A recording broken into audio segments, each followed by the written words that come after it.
ദൈവനാമം വാഴ്ത്തപ്പെടുമാറാകട്ടെ. ദൈവത്തിൻ്റെ കൃപയാൽ നമുക്ക് വീണ്ടും ദൈവദിനമായി സന്ധിപ്പാൻ ദൈവമൊരുക്കുന്ന അവസരങ്ങൾക്കായി ഞാൻ ദൈവത്തെ സ്തുതിക്കുന്നു, സ്തോത്രം ചെയ്യുന്നു. നിങ്ങൾക്ക് ഏവർക്കും കർത്താവായ യേശുക്രിസ്തു നാമത്തിൽ സ്നേഹവന്ദനങ്ങളെ അറിയിക്കുകയാണ്. നാം ഇന്ന് യൂദയുടെ ലേഖനമാണ് പഠിച്ചു തുടങ്ങുന്നത്. കഴിഞ്ഞ വിഷയങ്ങളിലും സെക്ഷനുകളിലെല്ലാം തന്നെ ദൈവത്തിൻ്റെ പരിശുദ്ധാത്മാവിൻ്റെ വലിയ ഇടപെടൽ അനുഭവിപ്പാൻ കർത്താവ് നമ്മെ സഹായിച്ചിട്ടുണ്ട്. ഈ സെക്ഷനിലും ഈ വിഷയത്തിലുള്ള ബന്ധത്തിലും ദൈവാത്മാവിൻ്റെ ഇടപെടൽ ഉണ്ടാകുവാനായിട്ടും വളരെ പ്രാർത്ഥനയോടെ ദിവസങ്ങളിലായിരിക്കാം.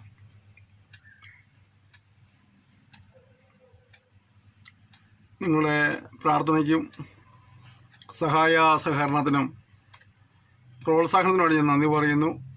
ദൈവം നിങ്ങളെല്ലാവരെയും ധാരാളമായി അനുഗ്രഹിക്കുമാറാകട്ടെ. ഇതിൻ്റെ എഴുത്തുകാരൻ യേശുവിൻ്റെ സഹോദരൻ, അർദ്ധ സഹോദരനായ യൂദ ആണ് നമുക്ക് കാണാൻ കഴിയുന്നുണ്ട്.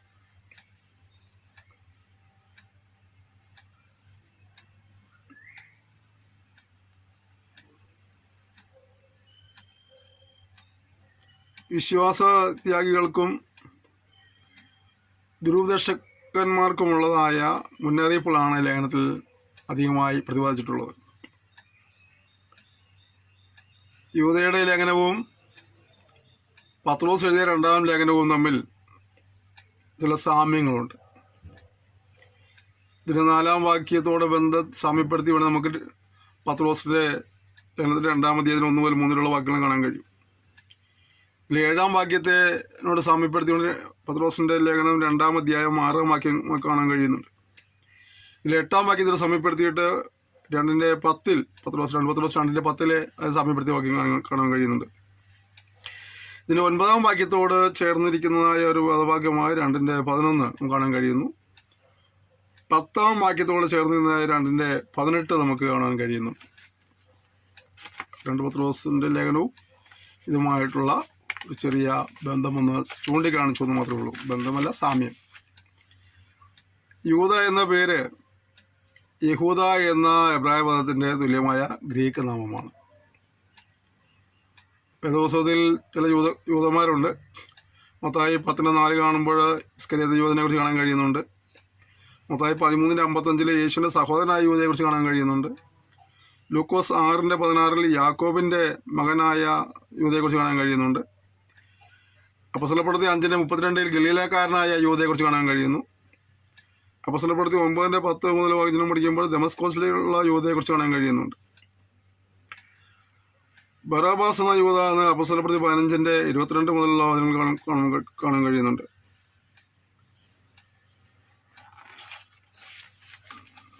ഈ ലേഖനം ഒരു സാർവത്രിക ലേഖനമാണ്. ഒരു പ്രത്യേക വ്യക്തിക്കല്ല, ആഗോള വ്യാപകമായുള്ള ദൈവസഭകൾക്ക്, ദൈവജനത്തിന് വേണ്ടി എഴുതപ്പെടുന്ന ലേഖനം. ദുരുപദേശകർക്കും അതനുസരിക്കുന്നവർക്കുള്ള മുന്നറിയിപ്പാണ് ഇതിലെ പ്രധാന ഇതിവൃത്തം. ധാർമ്മികതയ്ക്ക് പ്രാധാന്യം നൽകുന്ന ഒരു ലേഖനമാണിത്. അവിശ്വാസവും അനുസരണക്കേടും ഒരുവനെ കൃപയിൽ നിന്നും രക്ഷയുടെ അനുഭവത്തിൽ നിന്നും വീഴ്ത്തിക്കളയുമെന്ന് സൂചന തരുന്ന ഭാഗങ്ങൾ ഇതിനകത്തുണ്ട്.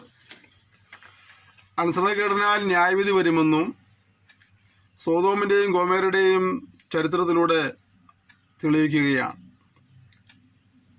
വിശുദ്ധന്മാർക്ക് ഒരിക്കലായി ഭരമേൽപ്പിച്ച വിശ്വാസത്തിന് വേണ്ടി പോരാടണമെന്നുള്ളതായ ആഹ്വാനം നമുക്ക് ഈ ലേഖനത്തിൽ കാണാൻ കഴിയുന്നുണ്ട്. സത്യവിശ്വാസം നിലനിൽക്കണമെന്നും ദുരുപദേശങ്ങളെ തള്ളിക്കളയുന്നതായ ഒരു മുന്നറിയിപ്പും നമുക്ക് കാണാൻ കഴിയുന്നുണ്ട്. ഇത് വേദപുസ്തകത്തിലെ 65-ാമത്തെ പുസ്തകമാണ്. ഒരധ്യായമുണ്ട്, 25 വാക്യങ്ങളുണ്ട്. ചരിത്രപരമായ ഏകദേശം 22 വാക്യങ്ങളും അതിനകത്ത് കാണുന്നു. നിവൃത്തി ആയ ഒരു പ്രവചനവും നിവൃത്തിയാകാത്ത 2 പ്രവചനവുമുണ്ട്. ചോദ്യങ്ങൾ അത് കാണുന്നില്ല. ഇതിനെ നമ്മളൊന്ന് ഉള്ളടക്കത്തിൽ നിന്ന് പരിശോധിച്ചാൽ 1-2 വാക്യങ്ങൾ അഭിവാദനമാണെങ്കിലും 3-4 വാക്യങ്ങൾ ലേഖനത്തിൻ്റെ പശ്ചാത്തലത്തെക്കുറിച്ച് പറയുന്നു. 5 മുതൽ 16 വരെ വ്യാജ ഉപദേശകന്മാർക്കുള്ളതായ മുന്നറിയിപ്പുകളാണ്, അല്ലെങ്കിൽ അവരെ ഉപദേശങ്ങളെക്കുറിച്ചുള്ളതാണ്. 17 മുതൽ 25 വരെ വിശുദ്ധ ജീവിതത്തിനുള്ളതായ ഒരു ആഹ്വാനമാണ് നൽകുന്നത്. യൂദയുടെ ലേഖനത്തെക്കുറിച്ച് ചെറിയ ഒരു വിവരണം അതൊക്കെയാണ്. നമുക്ക് നമ്മൾ സാധാരണ ചെയ്തു വരുന്നത് പോലെ യൂദയുടെ ലേഖനത്തിലേക്ക് പ്രവേശിക്കാം. യേശു ക്രിസ്തുവിൻ്റെ ദാസനും യാക്കോബിൻ്റെ സഹോദരനുമായ യൂദ, പിതാവായ ദൈവത്തിൽ സ്നേഹിക്കപ്പെട്ടും യേശു ക്രിസ്തുവിനായി സൂക്ഷിക്കപ്പെട്ടിരിക്കുന്നവരായ വിളിക്കപ്പെട്ടവർക്ക് എഴുതുന്നത്, നിങ്ങൾക്ക് കരുണയും സമാധാനവും സ്നേഹവും വർദ്ധിക്കുമാറാകട്ടെ. അപ്പോൾ അദ്ദേഹം ആർക്കെഴുതുന്നത്? പിതാവായ ദൈവത്തിൽ സ്നേഹിക്കപ്പെട്ടവർക്ക്. പിതാവായ ദൈവത്തിൽ ആരൊക്കെയാണ് സ്നേഹിച്ചിരിക്കുന്നത്? സകല മനുഷ്യരെയും പിതാവായ ദൈവം സ്നേഹിക്കുന്നുള്ളതാണ് അല്ലേ? തൻ്റെ ഏകജാതനായ പുത്രനിൽ വിശ്വസിക്കുന്ന ഏവനും നശിച്ചു പോകാതെ നിത്യജീവൻ പ്രാപിക്കേണ്ടതിന് ദൈവം അവനെ നൽകുവാൻ തക്കവണ്ണം ലോകത്തെ സ്നേഹിച്ചു. ക്രിസ്തുവോ നാം പാപികളായിരിക്കുമ്പോൾ തന്നെ നമുക്ക് വേണ്ടി മരിക്കിയാൽ നമ്മോടുള്ള സ്നേഹത്തെ പ്രദർശിപ്പിക്കുന്നു. അപ്പോൾ നമ്മളെല്ലാവരും ദൈവം സ്നേഹിക്കുന്നുണ്ട്. അപ്പോൾ നമുക്കെല്ലാവർക്കുള്ളൊരു മുന്നറിയിപ്പ് അത് എന്താണ്? പിതാവായ ദൈവത്തിൽ സ്നേഹിക്കപ്പെട്ടും യേശുക്രിസ്തുവിനായി സൂക്ഷിക്കപ്പെട്ടും. നമ്മളെ ഒരു പ്രത്യേക ഗണമായിട്ട് മാറ്റി നിർത്തിയിരിക്കുക. ഈ വിശുദ്ധൻ എന്നൊക്കെ പറയുമ്പോൾ വിശുദ്ധി പ്രവർത്തികളാൽ വിശുദ്ധനായതല്ലല്ലോ. അങ്ങനെ വേർതിരിക്കപ്പെട്ടവൻ, ഒരു പ്രത്യേക ലക്ഷ്യത്തിന് വേണ്ടി വേർതിരിക്കപ്പെട്ടവൻ എന്നതിൻ്റെ അർത്ഥം. അതായത് തൊഴുത്തിൽ 2 ആടുകളുണ്ടായിരുന്നു. ഒന്നിനെ ദൈവത്തിനായി സമർപ്പിച്ചു കഴിഞ്ഞാൽ അത് വിശുദ്ധമായി തീർന്നു.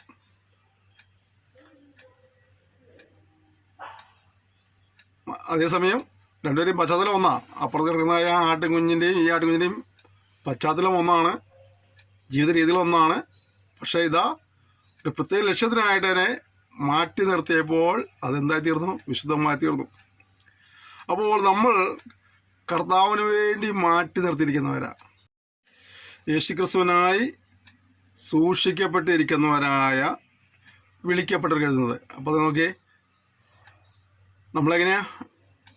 ദൈവത്താൽ വിളിക്കപ്പെട്ടവരും കൂടിയാണ്. പത്രോസ് പറഞ്ഞു, നിങ്ങളെ വിളിയും തിരഞ്ഞെടുപ്പ് ഉറപ്പാക്കുകയും എന്ന് പറയുന്നുണ്ട്. അപ്പോൾ ദൈവത്താൽ വിളിക്കപ്പെട്ടവരാണ് നമ്മൾ. ഒരു പ്രത്യേക ഉദ്ദേശത്തിന് വേണ്ടി നമ്മളെ ദൈവം തിരഞ്ഞെടുത്തു, വിളിച്ചു, വേർതിരിച്ചു. അപ്പോൾ സൂക്ഷിക്കുക നമ്മളെ. ഹല്ലേലൂയ. നമ്മൾ നിസ്സാരന്മാരല്ല എന്നുള്ളൊരു ബോധ്യം ഈ വചനം പഠിക്കുമ്പോൾ നമുക്ക് ഉണ്ടാവണം. നമ്മളെ കർത്താവ് സൂക്ഷിക്കുന്നു, കർത്താവിനായി സൂക്ഷിക്കുന്നു.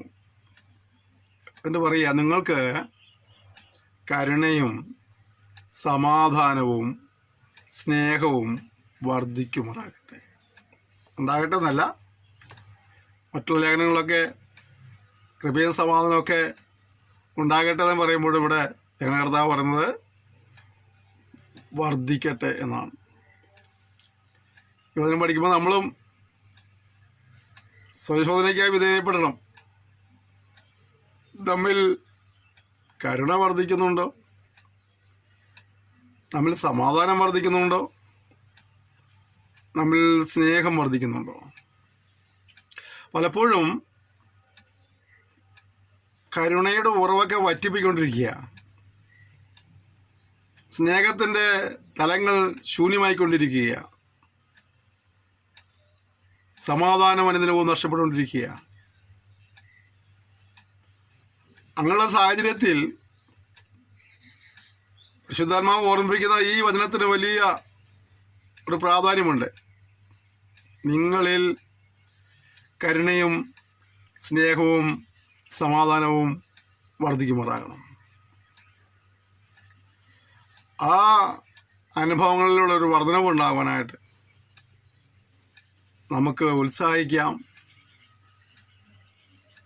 നാം സമാധാനം ഉണ്ടാക്കുന്നവരായി മാറാം, സ്നേഹിക്കുന്നവരായി മാറാം, കരുണ കാണിക്കുന്നവരായി മാറാൻ. ചില വീടുകൾക്ക് മേഴ്സി ഹോം എന്നൊക്കെ പേരുണ്ട്. ചില വീടുകൾക്ക് ചിലർ മേഴ്സി അവിടെ കാണത്തില്ല അല്ലേ.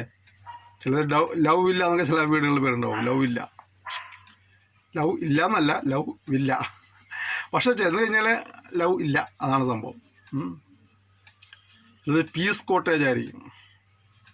ചെന്ന് കഴിഞ്ഞാൽ യാതൊരു പീസോടും ഉണ്ടായിരിക്കില്ല. പരസ്പരം പീസാക്കുവാനായിട്ടുള്ള വെമ്പലായിരിക്കും അവിടെ കാണുന്നത്. എന്നാൽ നമുക്ക് കരുണയും സമാധാനവും സ്നേഹവും വർദ്ധിക്കത്തക്ക രീതിയിലുള്ള അനുഭവങ്ങൾ വരുവാനായി കർത്താവ് നമ്മെ സഹായിക്കട്ടെ.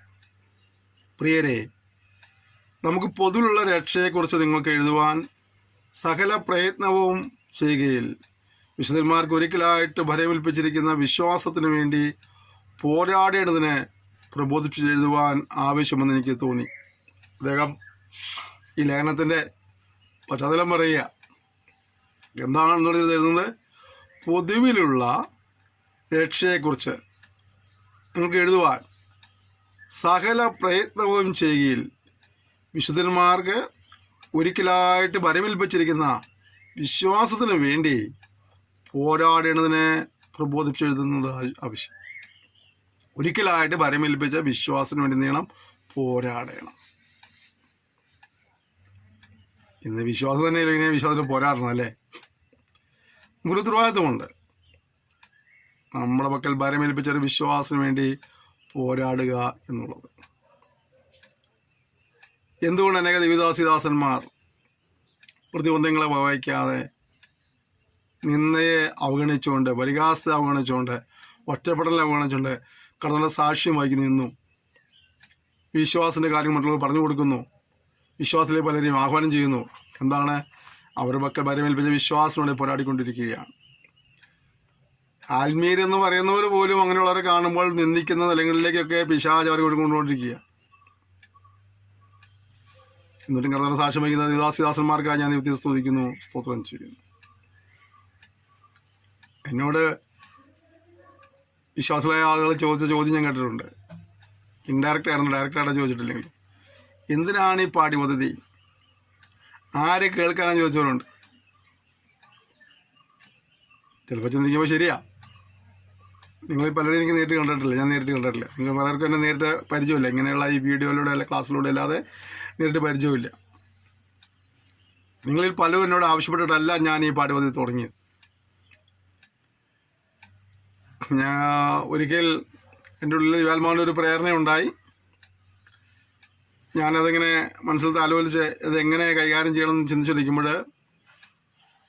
നമ്മുടെ ഈ അധ്യാപക സമിതിയിലെ രജിസ്ട്രാറായ ദേവദാസനെ വിളിച്ചിട്ട് പറഞ്ഞു, എനിക്കൊന്ന് കാണണം, അത്യാവശ്യമൊരു കാര്യം പറയാനുണ്ട്. അപ്പോൾ ഞാൻ പറഞ്ഞു, നമുക്ക് എന്നാൽ ഇന്ന സ്ഥലത്ത് വെച്ച് കാണാമെന്ന് പറഞ്ഞ് ഞങ്ങളങ്ങനെ റോഡ് സൈഡിൽ, അതായത് വെയിറ്റ് ചെയ്ത് അദ്ദേഹം എൻ്റെ അടുത്ത് വന്നു. റോഡിൻ്റെ സൈഡിൽ വാഹനം ഒതുക്കി നിർത്തി. ആ വാഹനത്തിൽ ഇരുന്നിട്ട് ഞാൻ ചോദിച്ചു, എന്താ നിനക്ക് പറയാനുള്ളത്? എന്നാൽ അദ്ദേഹത്തിനോട് പറഞ്ഞു, എൻ്റെ മനസ്സിലിങ്ങനെ ആളുകൾക്ക് ദൈവവചനം പഠിക്കാനൊരു അവസരം, എല്ലാവർക്കും ജോലിക്കൊക്കെ പോകുന്നതിന് പേരിൽ എല്ലാവർക്കും ഒരു വേദപഠനശാലയിൽ ചേർന്ന് വചനം പഠിക്കാൻ താല്പര്യവും ഉണ്ടെങ്കിലും അവസരമില്ലാതെ പോകുന്നുണ്ട്. പിന്നെ സൂമിൽ ഒരുപാട് ക്ലാസ്സുകളുണ്ട്. പക്ഷെ അത് ആ സമയത്ത് അറ്റൻഡ് ചെയ്തെങ്കിൽ മാത്രമാണ് അവർക്ക് ലഭിക്കുകയുള്ളൂ. അതുകൊണ്ട് അല്ലാതെ നമുക്ക് അവരവരായിരുന്ന സ്ഥലത്ത് ഇരുന്നുകൊണ്ട് അവരവർക്ക് സൗകര്യപ്രദമായ സമയത്ത് ഇരുന്ന് വചനം പഠിക്കാൻ ഒരു ക്രമീകരണം ഉണ്ടാക്കിയാൽ നന്നായിരിക്കുമെന്ന് എൻ്റെ ഉള്ളൊരു ആശയമുണ്ട്, ചിന്തയുണ്ട്. ഞാൻ ഈ ദിവസങ്ങളിൽ ഇവിടെ ചിന്തിക്കുകയും ആഗ്രഹിക്കുകയും പ്രാർത്ഥിക്കുകയും ചെയ്തുകൊണ്ട് പറഞ്ഞു. ഞാൻ പറഞ്ഞ ദിവസങ്ങളായിട്ട് എൻ്റെ മനസ്സിൽ അങ്ങനെ ഒരു ആശയം വരുമ്പോൾ തന്നിട്ടുണ്ട്.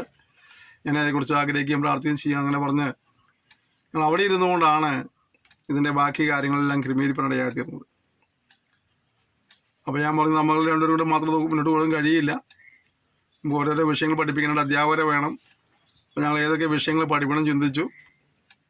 ഒരു 24 വിഷയത്തിന് ലിസ്റ്റ് ഇട്ടു. ഞങ്ങൾ 2 വർഷത്തെ കോഴ്സ് നിലയ്ക്ക് 24 വിഷയം, 24 മാസം കൊണ്ട് തീരുന്ന വിഷയം.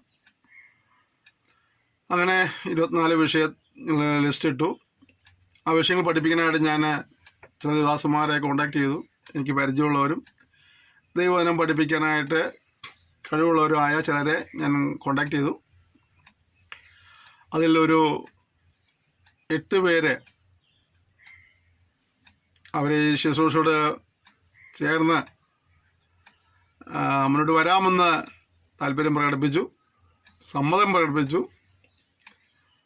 അങ്ങനെ ഞങ്ങൾ അവർക്ക് ഓരോരുത്തർക്കും ഓരോ വിഷയങ്ങൾ വിധിച്ചു കൊടുത്തു. 6 മാസത്തിൽ ഒരാൾക്കൊരു വിഷയം വെച്ച് 6 ആൾ പഠിപ്പിക്കുന്ന നിലയ്ക്കുള്ള ഒരു ക്രമീകരണമാണ് നമ്മൾ ചെയ്തിട്ടുണ്ടായിരുന്നത്.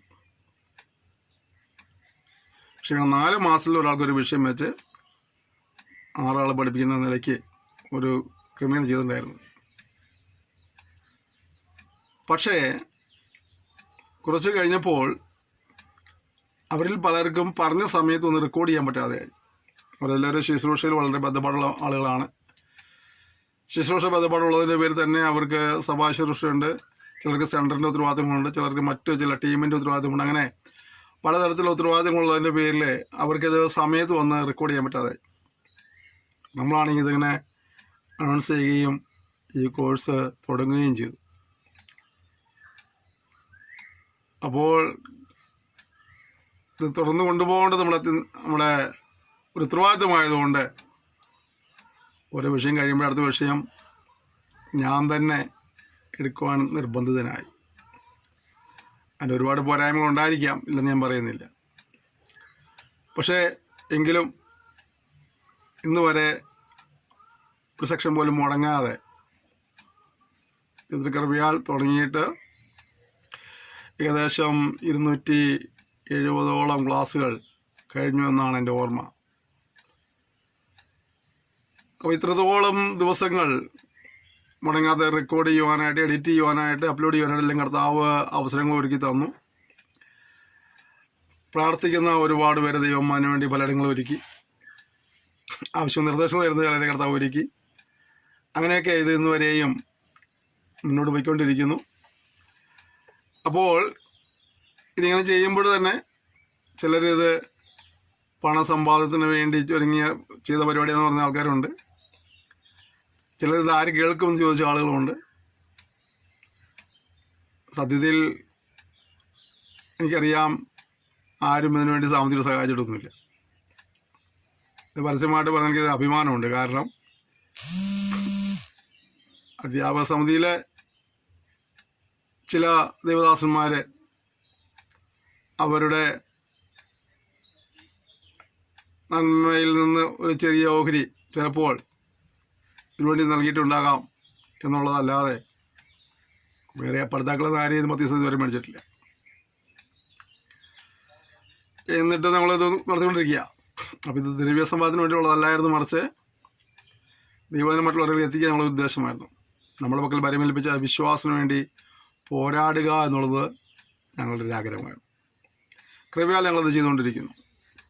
ഇതുവരെയും മുന്നോട്ട് പോകാനായിട്ട് ദൈവം സഹായിച്ചു. തുടർന്ന് നിങ്ങളോട് പ്രാർത്ഥിക്കാൻ ഓർമ്മിപ്പിക്കുകയാണ്. അപ്പോൾ നമുക്ക് നമ്മുടെ പക്കൽ വരമേൽപ്പിക്കപ്പെട്ടതായ വിശ്വാസത്തിന് വേണ്ടി പോരാടുവാനുള്ളതായ ഉത്സാഹം നമുക്കുണ്ടായിരിക്കണം. നമ്മുടെ ദൈവത്തിൻ്റെ കൃപയെ ദുഷ്കാമവൃത്തിക്ക് ഹേതുവാക്കി ഏകനാഥനും നമ്മുടെ കർത്താവുമായി യേശുക്രിസ്തുവിനെ നിഷേധിക്കുന്ന അഭക്തരായ ചില മനുഷ്യർ നുഴഞ്ഞു വന്നിരിക്കുന്നു. അവരുടെ ഈ ശിക്ഷാവധി പണ്ട് തന്നെ എഴുതിയിരിക്കുന്നു. അപ്പോൾ ശ്രദ്ധിച്ച്, ദൈവസഭയ്ക്കകത്ത്, ആത്മീയലോകത്തിനകത്ത് ദുരുദ്ദേശങ്ങൾ കടന്നു വരും, ദുരുദ്ദേശങ്ങൾ എഴുന്നേൽക്കുകയാണ്. ഇന്നുമുണ്ട് അന്നുമുണ്ട്. എന്തെങ്കിലുമൊക്കെ പറഞ്ഞാൽ അത് ഉപദേശം നമ്മൾ സ്ഥാപിച്ചുകൊണ്ട് മുന്നോട്ട് പോകുന്ന ആളുകളുണ്ട്. അത് അന്നും ഉണ്ടായിരുന്നു, ഇന്നും ഉണ്ടായിരുന്നു. അത് മനസ്സിലാക്കിയ യൂത പറയുകയാണ്, ഇവരിപ്പോൾ എന്ത് ചെയ്യുന്നു?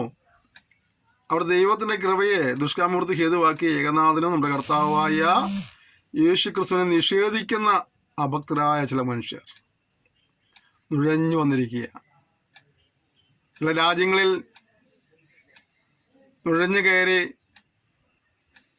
ആ രാജ്യങ്ങൾക്ക് ദോഷം വരുത്തുവാൻ വേണ്ടി ശത്രുരാജ്യത്തു നിന്ന് ആളുകൾ വരുന്നത് പോലെ ഇതാ ഇവിടെ ഒരു കൂട്ടം ആളുകൾ എന്ത് ചെയ്തിരിക്കുകയാണ്? ദൈവസഭയെ മുടിപ്പിക്കുവാനായിട്ട് ദൈവസഭയുടെ അകത്ത് നുഴഞ്ഞു കയറിയിരിക്കുക. അവരുടെ വേഷം കൊണ്ട് തിരിച്ചറിയാൻ കഴിയില്ല, സംസാരം കൊണ്ട് തിരിച്ചറിയാൻ കഴിയില്ല. പിന്നെ അവരുടെ പഠിപ്പിക്കലുകൾ ശ്രദ്ധിക്കുമ്പോഴാണ് പലപ്പോഴും ഇത് സത്യോപദേശമല്ല, പത്യോപദേശമല്ല തിരിച്ചറിയാൻ കഴിയും. അതിനാണ് നമുക്ക് വചനം പഠിക്കണ്ടേ. നമ്മൾ വചനം പഠിച്ചെങ്കിലല്ലേ സത്യമേതാ മിഥ്യത പറയാൻ കഴിയുള്ളൂ. നമ്മുടെ ആൾക്കാർക്ക് വചനം പഠിക്കാൻ സമയമില്ലല്ലോ ഒന്ന്, അല്ലേ? നമ്മൾ ചിന്തിച്ച് നോക്കി അറിയാം. ഞാൻ എപ്പോഴും നിങ്ങളെ അഭിനന്ദിക്കുന്നത് കാരണം ഒരുപാട് ബദ്ധപ്പെടലെല്ലാം ഉണ്ടായിട്ട് നിങ്ങൾ ഈ വചനം പഠിക്കാൻ കാണിക്കുന്ന ഉത്സാഹത്തിന് നന്ദി പറയുക. എന്നാൽ ദൈവനം പഠിക്കാനായിട്ട് താല്പര്യമില്ലാത്ത ഉത്സാഹം ഒരുപാട് പേരുണ്ട്. ദിവസം വായിക്കാറില്ല. ഞായറാഴ്ച കാലത്ത് വായന നിന്ന് അവിടെ ഇരിക്കുന്ന സമയത്ത് പാസ്റ്റർ സങ്കീർത്തനം വായിച്ച് പ്രബോധിപ്പിക്കുമ്പോഴായിരിക്കും സന്തോഷിപ്പിച്ച വാക്യം തപ്പണത്. അത് അന്ന് വായിച്ച സങ്കീർത്തൻ്റെ അപ്പുറത്തുനിന്നും ഇപ്പുറത്തുനിന്നും സങ്കീർത്തത്തിൽ ഏതൊരു വാക്യം കണ്ടുപിടിച്ചു, അല്ലെങ്കിൽ അന്ന് വായിച്ച സങ്കീർത്തനിലൊരു വാക്യം കണ്ടുപിടിച്ച് ഈ ആഴ്ചനെ സന്തോഷിപ്പിച്ച വാക്യം നോണ പറഞ്ഞിട്ട് ആവശ്യം പറഞ്ഞു, അല്ലേ? ഈ കഴിഞ്ഞ ആഴ്ച എന്നെ സന്തോഷിപ്പിച്ച വാക്യം എവിടെ? അവനാ വന്നിരിക്കുമ്പോഴാണ് പുസ്തകം തപ്പിയത്. എന്നാൽ ദൈവവചനം ക്രമീകൃതമായി പഠിക്കുകയും ധ്യാനിക്കുകയും ചെയ്യുന്ന വിഭക്തന്മാരായ ആളുകൾ ഉണ്ട്, ഇല്ലെന്ന് ഞാൻ പറയുന്നില്ല. എങ്കിലും ആ ഒരു താല്പര്യം പലരിലും കുറഞ്ഞു പോയി എന്നുള്ളത് ഒരു സത്യമാണ്, ഒരു യാഥാർത്ഥ്യമാണ്, നിശ്ചയിക്കാൻ കഴിയില്ല. അപ്പം ഇങ്ങനെ നമുക്കുള്ള വചനപഠനം കുറഞ്ഞു പോയതിൻ്റെ പേരിൽ ദുരുപദേശകന്മാർ ദുരുപദേശം പഠിപ്പിക്കുമ്പോൾ നമുക്ക് തിരിച്ചറിയാൻ കഴിയുന്നില്ല. ഇത് സത്യോപദേശമാണോ അല്ലാത്തതാണോ എന്ന് തിരിച്ചറിയാൻ കഴിയാതെ അവർ പറയുന്നതിൻ്റെ പുറകെ ഓടുന്ന നിലയിലേക്കൊക്കെ കാര്യങ്ങൾ അതുപോലെ മാറിക്കൊണ്ടിരിക്കുകയാണ്. അങ്ങനെയുള്ള ദുരുപദേശകന്മാർക്ക് ശിക്ഷാവധി ഉണ്ടാകും എന്ന് ലേഖനകർത്താവ് പരിശുദ്ധാത്മാവിൽ അവിടെ രേഖപ്പെടുത്തിയിരിക്കുകയാണ്. ഇതിനടുത്തത്, നിങ്ങളോ സകലവും ഒരിക്കൽ അറിഞ്ഞുവെങ്കിലും നിങ്ങളെ ഓർപ്പിപ്പാൻ ഞാൻ ഇച്ഛിക്കുന്നത് എന്തെന്നാൽ. അപ്പോൾ നോക്കിയേ, പത്രോസും ഇതേ ആശയം പറയുന്നുണ്ടായിരുന്നു, അല്ലേ? നിങ്ങൾക്കത് അറിയാമെങ്കിലും ഞാൻ നിങ്ങളെ ഓർമ്മിപ്പിക്കുന്നു. യോഹന്നാൻ തന്നെ പറഞ്ഞു, നിങ്ങൾക്ക് അറിയാമെങ്കിൽ എന്ന് ഓർമ്മിപ്പിക്കുന്നു. ജൂദയും പറയാം, നിങ്ങൾക്ക് അറിയാമെങ്കിൽ എന്ന് ഓർമ്മിപ്പിക്കുകയാണ്. ദൈവമക്കളായ നിങ്ങളോട് ഞങ്ങൾ പറയാനുള്ളത്, ഞങ്ങൾക്ക് അറിയാവുന്ന കാര്യങ്ങൾ തന്നെയാണ് ഞങ്ങൾ നിങ്ങളെ ഒന്ന് ഓർമ്മിപ്പിക്കുകയാണ്. ബദ്ധപ്പാടുകൾക്ക് ഇടയിൽ മറന്നു പോകാൻ സാധ്യതയുള്ളതുകൊണ്ട് നിങ്ങളെ ഓർമ്മിപ്പിക്കുകയാണ്. നിങ്ങൾ ഒരിക്കലും അറിഞ്ഞുവെങ്കിലും നിങ്ങളെ ഓർമ്മിപ്പിക്കുന്നു.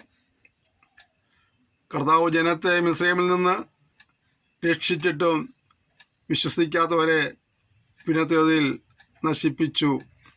കണ്ടോ?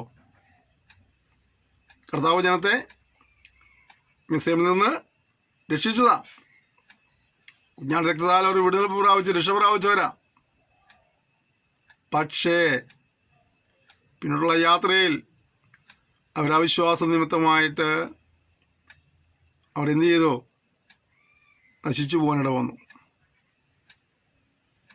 ഇത് നമുക്ക് ദൃഷ്ടാന്തമായി സംഭവിച്ചു എന്ന് പൗലോസ് കൊരിന്ത്യത്തിൽ പറയുന്നുണ്ട്. അവർക്ക് സംഭവിച്ചതൊക്കെയും നമുക്ക് ദൃഷ്ടാന്തമായിട്ട് സംഭവിച്ചു എന്നാണ്. അങ്ങനെയെങ്കിൽ നമ്മൾ വളരെ ഗൗരവത്തോടെ കാണേണ്ട ഒരു വിഷയമാണിത്. കർത്താവ് നമുക്ക് വേണ്ടി മരിച്ചു, വിശ്വാസം നാം രക്ഷ പ്രാപിച്ചു. രക്ഷ പ്രാപിച്ചതിൻ്റെ പേരിൽ ഇനി നമുക്ക് യാതൊരു ഉത്തരവാദിത്വമില്ല എന്ന് പറഞ്ഞ് എങ്ങനെയെങ്കിലും ജീവിക്കുക എന്നുള്ളതല്ല. ഒരിക്കലായി നമ്മുടെ പക്കൽ പരമേൽപ്പിക്കേണ്ട വിശ്വാസത്തിന് വേണ്ടി പോരാടുവാൻ മുഴുസാഹികളായിരിക്കണം. ഇവിടെ ഇതാ ആ തലമുറയിൽ അവർക്ക് സംഭവിച്ചതായ ന്യായവിധിയെക്കുറിച്ച് ഇവിടെ എടുത്തു പറയുകയാണ്.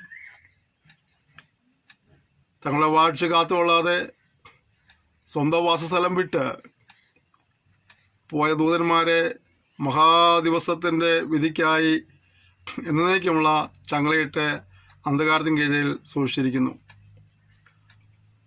അപ്പോൾ മനുഷ്യർക്ക് മാത്രമല്ല, പ്രമാണം ലംഘിച്ച ദൂതന്മാർക്ക് പോലും ശിക്ഷയുണ്ടെന്നും അവരതിനായിട്ട് അവരെ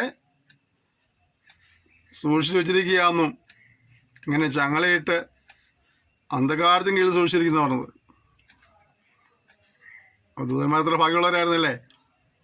ദിവസനയിലെ ദൈവത്തിൻ്റെ മുഖം കണ്ട് എപ്പോഴും ആരാധിപ്പാൻ വേർതിരിക്കപ്പെട്ടവരായിരുന്നു അവർ.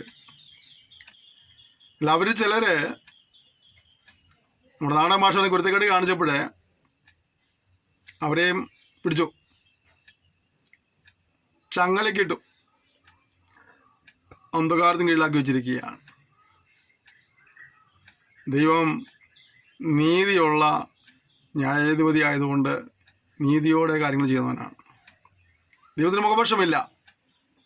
അതുകൊണ്ട് തന്നെ നമ്മുടെ ക്രിസ്ത്യ ജീവിതം വളരെ സൂക്ഷിക്കുന്ന ഉത്തരവാദിത്വം നമുക്കുണ്ടെന്ന കാര്യം നാം തിരിച്ചറിയണം.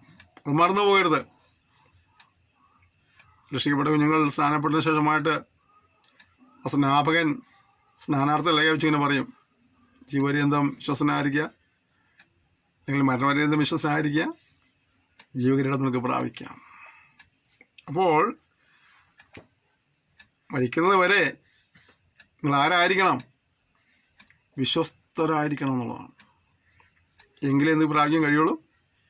ജീവകിരീടം പ്രാപിക്കാൻ കഴിയുള്ളൂ. അടുത്ത ഉദാഹരണം പറയാം. അതുപോലെ സോദോമും ഗൊമേറയും ചുറ്റുമുള്ള പട്ടണങ്ങളും അവർക്ക് സമമായി ദുർനടപ്പ് ആചരിച്ച് അന്യജടം മോഹിച്ച് നടന്നതിനാൽ നിത്യാഗ്നിയുടെ ശിക്ഷാവധി സഹിച്ചുകൊണ്ട് ദൃഷ്ടാന്തമായി കിടക്കുന്നു. അടുത്തത് സോദോം ഗോമോറ നിവാസികളുടെ അനുഭവം പറയുക. അവരിതുപോലെ തന്നെയായിരുന്നു. സത്യങ്ങൾ തിരിച്ചറിഞ്ഞവരാണ്. എന്നിട്ട് അവർ മനം തിരിയാതെ അവർ പാപത്തിൽ രസിച്ച് മുന്നോട്ട് പോയതിൻ്റെ പേരിൽ, ദൈവത്തെ ഭയമില്ലാതെ ജീവിച്ചതിൻ്റെ പേരിൽ അവർ മേവനത്തിൽ ഉൾപ്പെട്ടു. അവരെ നിത്യാഗ്നിയുടെ ശിക്ഷയ്ക്ക് കാരണമായി തീർന്നു. ഈ തലമുറകളിൽ വെൽമ പറയുന്നതാണ്, ജീവപുസ്തകത്തിൽ പേരെഴുതി കാണാത്തവനെയും തീപ്പൊയ്കയിൽ തള്ളിയിടും. നമ്മൾ തെസ്സലോനിക്കർ വായിക്കുന്നില്ലേ? 2 തെസ്സലോനിക്കർ 1-ാം അധ്യായത്തിലെ സുവിശേഷം അനുസരിക്കാത്തവർ കർത്താവിൻ്റെ സന്നിധാനവും അവൻ്റെ വല്ലഭത്തോടുകൂടിയ മഹത്വവും വിട്ടകന്ന് നിത്യനാശമെന്ന ശിക്ഷാവധി അനുഭവിക്കും. ഉണ്ടോ? ഇവിടെ നിത്യാഗ്നി, ഇവിടെ നിത്യനാശം എന്ന ശിക്ഷാവധി, ജീവിതത്തിൽ എഴുതി കാണാൻ തീപ്പൊയ്കയിലേക്ക് പോകുന്നു. ഇത് നമുക്ക് ഓരോരുത്തർക്കുമുള്ള മുന്നറിയിപ്പാണ്. സുവിശേഷം വരുന്നവരോടൊക്കെ പലപ്പോൾ നിങ്ങൾക്ക് വേറെ തൊഴിലില്ലേ എന്ന് ചോദിക്കാറുണ്ട് ആളുകൾ. തൊഴിലൊക്കെ ഉണ്ട്. എന്തുകൊണ്ട് ഇവിടുത്തെ അറിയിക്കുന്നു ചോദിച്ചാൽ, കാലം യേശു പറഞ്ഞു തുടങ്ങിയ സംഭവമാണ്. കാലം തികഞ്ഞു, ദൈവരാജ്യം സമീപിച്ചിരിക്കുന്നു, മാനസാന്തരപ്പെട്ട് സുവിശേഷത്തിൽ വിശ്വസിപ്പീൻ. യേശുവിൻ ലൂക്കോസിൽ പറയുന്നുണ്ട്, അല്ലല്ല, മാനസാന്തരപ്പെടാഞ്ഞാൽ നിങ്ങൾ അങ്ങനെ തന്നെ നശിച്ചു പോകും. പൗലോസ് അതെല്ലാം ക്രോഡീകരിച്ച് പറയുന്നത്, സുവിശേഷം അനുസരിക്കാത്തവർ കർത്താവിൻ്റെ സന്നിധാനവും വല്ലഭരുടെ മഹത്വം വിട്ടകന്ന് നിത്യനാശ ശിക്ഷാവധി അനുഭവിക്കും. യേശു സ്വർഗ്ഗാരോഹണം പറഞ്ഞ കാര്യമുണ്ട്, നിങ്ങൾ ഭൂലോകമൊക്കെ പോയി സകല സൃഷ്ടിയോടും സുവിശേഷം പറയുവീൻ, സുവിശേഷത്തിൽ വിശ്വസിക്കുന്നവൻ രക്ഷ പ്രാപിക്കും, അല്ലേ? വിശ്വസിക്കാത്തവന് ശിക്ഷാവധി ഉണ്ടാവും. അപ്പോൾ ഇത് ആ കാലഘട്ടം പോലെ പറഞ്ഞ കാര്യമാണ്. പിന്നെയും പിന്നെയും ആവർത്തിച്ചടുത്ത് പറയുന്നത്, മനം തിരിയുന്നില്ല എങ്കിൽ ദൈവത്തിൻ്റെ വാളിനെ മൂർച്ച കൂട്ടുന്നു, വെടിവെപ്പാൻ ആരുമുണ്ടാകുകയില്ല എന്നുള്ളതുകൊണ്ടാണ്. എബ്രായർ കർത്താവ് പറയുന്നില്ലേ, ഇത്ര വലിയ രക്ഷയെ നാം ഗണ്യമാക്കാതെ പോയാൽ എങ്ങനെ തെറ്റ് പിടിയും? പ്രിയപ്പെട്ടവരെ, സന്ദേശം കേൾക്കുമ്പോൾ നിങ്ങളെ ഞങ്ങൾക്ക് ഓർമ്മിക്കാനുള്ളത്, ദൈവമുമ്പാകെ മനുഷ്യരേവരും പാപികളാണ്. ആ പാപത്തിന് ശിക്ഷയുണ്ട്. ആ പാപത്തിൻ്റെ ശിക്ഷയിൽ നിന്ന് സ്വയമായിട്ട് മനുഷ്യനെ രക്ഷപ്രാപിക്കാൻ കഴിയില്ല. രക്ഷിപ്പാനായിട്ട് കർത്താവായ യേശു ക്രിസ്തു ക്രൂശിൽ മരിപ്പാനിടയായി തീർന്നു. ആ പാപപരിഹാര വിലയിൽ വിശ്വസിച്ച് പാപങ്ങളേറ്റൊറിഞ്ഞ് ഉപേക്ഷിച്ച് ദൈവത്തെ ഭയപ്പെട്ടും അനുസരിച്ചും ജീവിക്കാൻ തീരുമാനമെടുത്ത് അപ്രകാരം ജീവിക്കുന്ന വ്യക്തിയെ സംബന്ധിച്ചിടത്തോളം പാപത്തിന് ക്ഷമപ്രാപ്തിയിടയായിത്തീരും. അവന് കൈക്കൊണ്ട് എൻ്റെ നാമത്തിൽ വിശ്വസിക്കുന്ന ഏവർക്കും ദൈവമക്കളായി തീരുവാൻ അധികാരം കൊടുത്തിരിക്കുകയാണ്. ദൈവമക്കളായി തീർന്നവർക്ക് സ്വർഗത്തിലെ ചില ആത്മീയാനുഗ്രഹങ്ങളും പ്രാപിക്കാൻ കഴിയും. സ്വർഗത്തിലെ അവകാശികളാണ് അവർ, ക്രിസ്തുവിനോടുകൂടെ കൂട്ടാവകാശികളാണ്. അപ്പോൾ ഇതുവരെയും അപ്രകാരം ഒരു അനുഭവം ഉണ്ടായിട്ടില്ലെങ്കിൽ, ഭാവിയാണെന്നും പാപത്തിന് ശിക്ഷയുണ്ടെന്നും സ്വയമ രക്ഷ സാധ്യമല്ലെന്നും നമ്മൾ രക്ഷിപ്പാൻ യേശു നമുക്ക് വേണ്ടി മരിച്ചെന്നും ആ യേശുവിൽ വിശ്വസിച്ചാൽ ആത്മരക്ഷ കരസ്ഥമാക്കാനുള്ള കാര്യം മനസ്സിലാക്കി അങ്ങനെ ആത്മരക്ഷ പ്രാപിച്ചിട്ടില്ലെങ്കിൽ ഈ സമയം അതിനുവേണ്ടി വിനിയോഗിക്കാൻ ഞങ്ങൾ നിങ്ങളെ സ്നേഹബുദ്ധി ഓർമ്മിപ്പിക്കുകയാണ്. കാരണം ഒരിക്കൽ മരണവും പിന്നെ ന്യായവിധി മനുഷ്യരെ നിയമിച്ചിരിക്കുക. ഒരു മനുഷ്യൻ സർവ്വലോകം നേടിയാലും തൻ്റെ ആത്മാവിനെ നഷ്ടമാക്കിയാൽ എന്ത് പ്രയോജനമെന്ന ചോദ്യം നമ്മോട് ഈ തലമുറയിലും ദൈവം ചോദിച്ചുകൊണ്ടിരിക്കുക. അതുകൊണ്ട് ഭക്ഷണം പ്രാപിക്കാനായിട്ട് കർത്താവായ യേശു ക്രിസ്തു വിശ്വസിച്ച് ആത്മരക്ഷ പ്രാപിപ്പം കർത്താവ് നിങ്ങൾ സഹായിക്കട്ടെ. കഴിഞ്ഞ കാലങ്ങളിൽ രക്ഷിക്കപ്പെട്ടവരായിരിക്കാം, സ്നാനപ്പെട്ടവരായിരിക്കാം, അഭിഷേകം പ്രാപിച്ചവരായിരിക്കാം. ശാന്തമായി ചിന്തിക്കേണ്ടത് നമ്മളിപ്പോൾ എവിടെ എത്തി നിൽക്കുന്നു എന്നുള്ളതാണ്. നമ്മുടെ ക്രിസ്ത്യ ജീവിതത്തിൻ്റെ ഇപ്പോഴത്തെ അവസ്ഥ എന്താണ്? ആ വിശുദ്ധ വിശ്വാസത്തിന് വേണ്ടി പോരാടുവാനും അത് നിലനിൽക്കുവാനും കഴിയുന്നുണ്ടോ? അതോ വഴിതെറ്റിയുള്ള പ്രയാണമാണെങ്കിൽ ഈ സംശയം കേട്ടുകൊണ്ടിരിക്കുമ്പോൾ ദൈവത്തിലേക്ക് മടങ്ങി വരുവാൻ ദൈവാത്മാവ് നിങ്ങളെയും ആഹ്വാനം ചെയ്യുകയാണ്. പിന്മാറിപ്പോയവർ മടങ്ങി വരുവാനും ഇതുവരെ കർത്താവായ യേശു ക്രിസ്തു മുഖാന്തരം രക്ഷപ്രാപിക്കാനുള്ള അവസരം നമുക്ക് ഇതിനെ ഉപയോഗിച്ച് നമുക്ക് ഒരുമിച്ച് ദൈവത്തിൽ ചേർന്ന് പ്രാർത്ഥിക്കാം. ഇസ്ലാമിൽ കിടന്ന ജനം രക്ഷപ്പെട്ടു വന്നവരാണ്. പക്ഷേ അവരവിശ്വാസം കൊണ്ട് അവർ നശിച്ചുപോയി നമ്മൾ ഇതിൽ വായിക്കുന്ന പോലെ നമ്മളൊരിക്കലും സംഭവിക്കാതിരിക്കാനായിട്ട് നമുക്ക് ഇതിൽ ഒരുമിച്ച് പ്രാർത്ഥിക്കും. സ്വർഗീയ പിതാവേ തന്ന സെക്ഷനായി സ്തോത്രം ചെയ്യുന്നു. നിങ്ങളുടെ വിധ നിലയിൽ സംസാരിപ്പാനിടയായി തീർന്നല്ലോ. പോരാത്തത് പരിശുദ്ധ പൂരിപ്പിക്കണമേ കർത്താവേ. ജീവിതത്തെ സൂക്ഷിപ്പാൻ കർത്താവേ നിൻ്റെ ഹിതപ്രകാരം ക്രമീകരിച്ചു കൊണ്ടു പോകുവാൻ നിൻ്റെ പ്രസാദത്തിനെതിരെ ഓടുവാൻ നിങ്ങൾ സഹായിക്കുമ്പോഴാണെന്ന് പ്രാർത്ഥിക്കുന്നു. ഈ പഠിതാക്കളെ നീ അനുഗ്രഹിക്കണമേ. പിന്നിൽ പ്രാർത്ഥിക്കുകയും പ്രവർത്തിക്കുന്ന മക്കളെല്ലാം നിങ്ങൾ അനുഗ്രഹിക്കുമ്പോഴാണെന്ന് പ്രാർത്ഥിക്കുന്നു. ഞങ്ങളെ സഹായിച്ചിറവയ്ക്കായ സ്തോത്രം. ഇത് നാമത്തിന് ജീവൻ കൃപ നൽകിയാട്ടെ. അടുത്ത സ്തോത്രം യേശു നാം തന്നെ ആമേൻ. ക്ഷമയോടെ നിങ്ങളുടെ സന്ദേശത്തിൽ ഞാൻ നന്ദി പറയുന്നു. ഇത് നിങ്ങളെല്ലാവരെയും ധാരാളമായി അനുഗ്രഹിക്കുമ്പോഴാകട്ടെ. കർത്തനവർ താമസിച്ചാൽ നമുക്ക് അടുത്ത സെക്ഷനിൽ വീണ്ടും കാണാം. അതുവരെയും കർത്താവിൻ്റെ സ്ഥാനം ചെറിയ നമ്മൾ സൂക്ഷിക്കാനാണ് പരസ്പരം ഓർത്ത് പ്രാർത്ഥിക്കാം. നിങ്ങളുടെ എല്ലാ സഹകരണത്തിനും എല്ലാ പ്രോത്സാഹനത്തിനും നന്ദി പറയുന്നു. Thank you. May God bless you.